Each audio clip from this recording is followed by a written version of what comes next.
Hey, Alex, what's up? Hey, Dr. John. Thank you so much for taking my call, and thank you for all you do. Thank you, brother. What's up? So I'm going to cut to my question, and I'll give you some background as you requested. Essentially, my wife and I are at a season where we're planning to have a baby.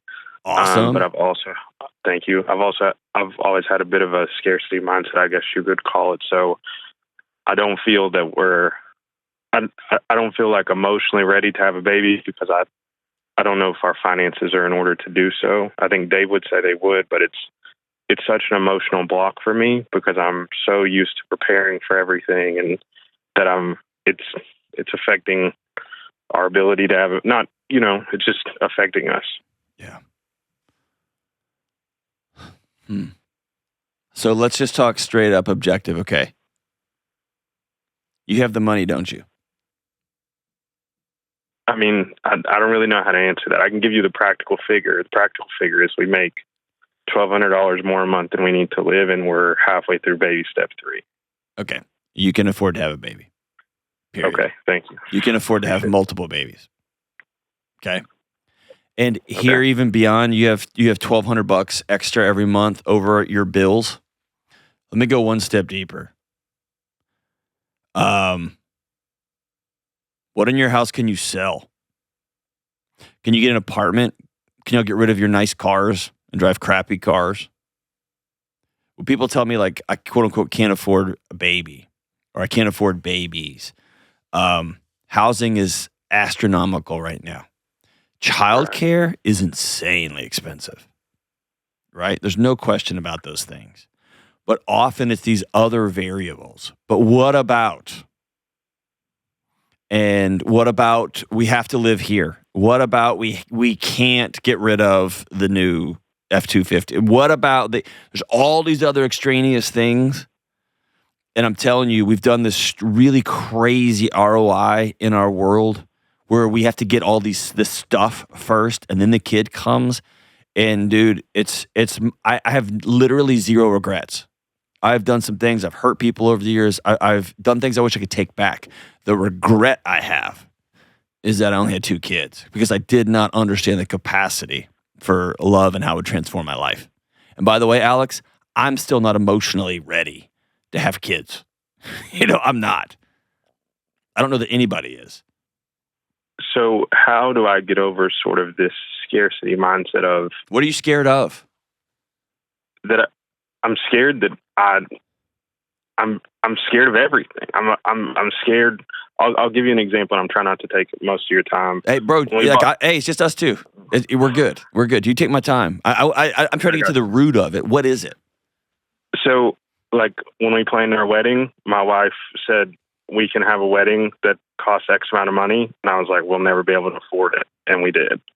And we went to look at a house, and I wanted to buy a townhome, and that was X amount of dollars, and she said, no, we work really hard, we can afford this, and we bought the nicer house, and we can afford it. But if I can't, and I'm trying not to get emotional, if I can't plan it and see it, then I don't feel secure in it. I know, but where does that lack of security come from? Did somebody bail on you when you were a kid?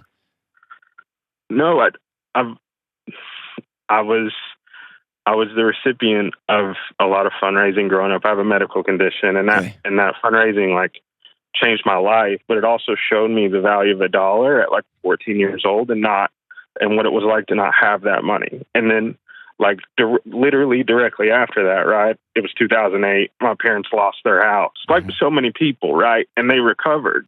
But like ever since then, it's always been plan for security. And we weren't broke. Like I've never gone without anything. We were upper middle class, but like, yeah, but it's not that. It's the electricity that was in your home. It was that look on your dad's face, those little tiny, almost imperceptible winces when he had to take somebody else's money to take care of his own son. 100%. And those are stamped in your nervous system, and that's okay. And so, but now, I know, but listen to me. That fear you have, there's not something wrong with you.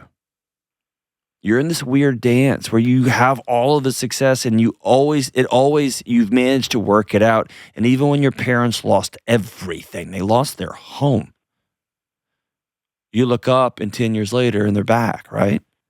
Yeah. Yeah. So the challenge for you is you get in this loop to where your body feels the worst thing that could happen. And then you beat yourself up for even feeling it because you're surrounded by blessing right now. Yeah. And I feel guilty that I have so much. That's it. And so here's the deal. I have the same wiring in my system when it comes to I need to plan everything out in case. Because my wife makes fun of me. If one of my kids says the words, "Daddy, I'm still hungry," dude, I freak out. I do too. When my sisters are like, I want some more to eat, like I'll get you any amount of food. Yes. You know what I mean? Like, yes. And so listen to me. You are not screwed up. I'm glad your heart is like that. And I'm also glad you, like me, married well. Because we got somebody else. Man. We got somebody else that can shine a light in that dark. And by the way, there's also times when our over planning has been right. Fair? Fair. Okay. Fair. So it's both of us are working on this thing together. The scariest thing is having a kid because you can't predict the outcome. And you can't know the outcome. And it's transcendent, even when it's bad, even when it's scary. So here's kind of your path forward, okay? I'm going to butcher the quote because I don't have the top of my head, but it's an old C.S. Lewis quote, which is essentially the only way to never get hurt is to lock your heart up and throw the key away. Right. That's it. But in doing so, you also will never live. Yeah. Okay. Do you want to have kids? Yeah, like so much. Go get it. Go get it, brother. And here's what's going to happen. You're going to have those same feelings of scarcity. And there's going to be some times you spoil them. And there's going to be some times when your over planning is really a blessing and a gift. Thank God Alex was there. And there's going to be times your wife has to put her hand on your knee under the table so you can drop your shoulders because you're starting to get nervous. And in your lifetime, in your kid's lifetime, there will be a wild economic correction or more.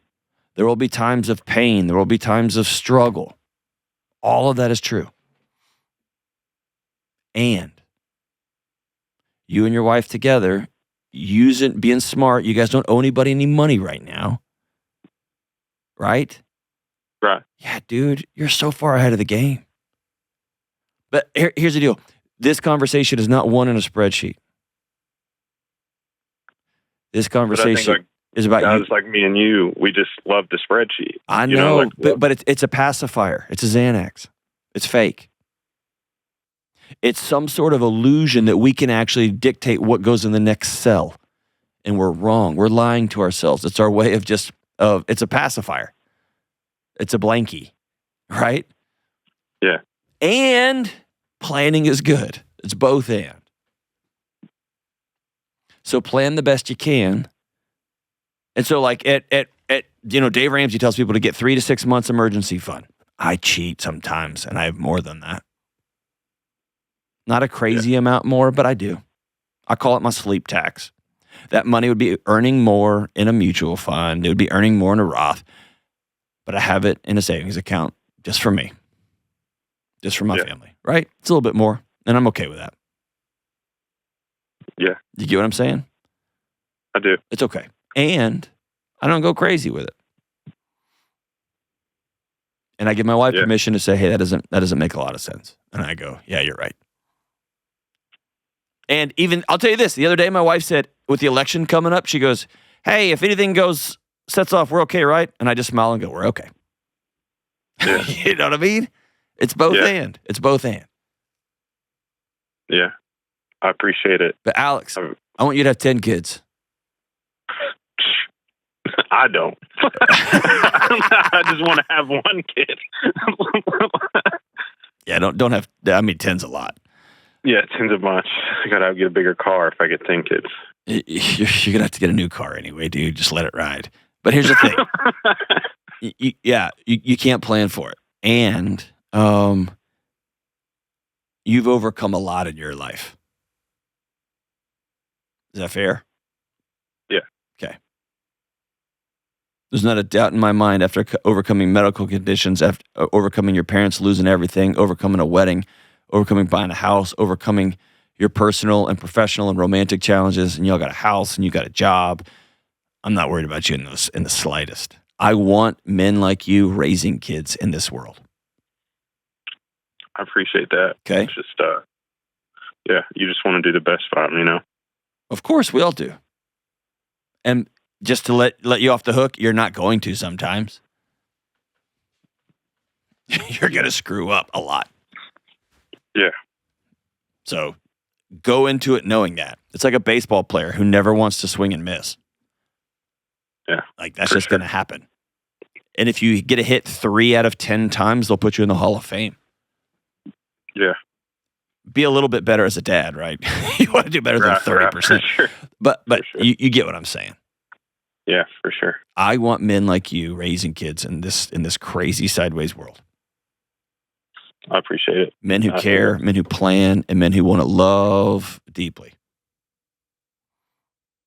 I appreciate it. Cool? Yeah, thanks so much. Will you send me a picture of the baby? Yeah, man. As soon as we get it back, I'll slide in your DMs and send you the baby ultrasound picture. Awesome. Whatever that's And called. I think the name John for a boy is excellent. And yeah, I'll pass that along. I appreciate it. Yeah. do not name your daughter Kelly. There's a whole host of just curses that go with that. So, but I'm telling you, you got this. Hey, brother, I'm proud of you. Appreciate the call, man. Every time you feel like you're going off the rails on a crazy train, put your fist in your chest and exhale and say out loud, I'm good. I've been here before and I'll be here again. And I've planned and I'm good. I can go love deeply now. Awesome. Proud of you.